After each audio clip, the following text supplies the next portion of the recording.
Police constable के उम्मीदवारों ने सेक्रेटरीट का किया मुहासरा। कांस्टेबल को ख्वाहिशमंद जियो 46 के नफाज के खिलाफ एहतजाज कर रहे थे।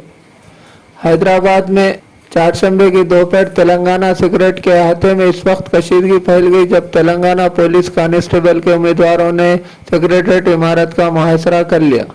कांस्टेबल के ख्वाहिशमंद जियो 46 के नफाज के खिलाफ एहतजाज कर रहे थे। इन्होंने जियो 46 पर तशवीश का इजहार करते हुए कहा कि उम्मीदवारों को खास तौर पर देही इलाकों से ताल्लुक़ रखने वालों को नुकसान पहुंचेगा अगर इस जियो पर भर्ती के अमल को किया जाए। इन्होंने मुतालबा किया कि तेलंगाना हुकूमत जियो 46 को मनसूख करे और पुराने क़वायद के मुताबिक भर्ती की जाए। इस दौरान पुलिस मौके पर पहुंच गई और उम्मीदवारों को सेक्रेटरीट का घेराव करने से रोकने की कोशिश की। पुलिस ने मुहासरे के बाद चंद उम्मीदवारों को हिरासत में ले लिया। बताया जाता है कि 50 से जायद उम्मीदवार सेक्रेटरीट में जमा थे।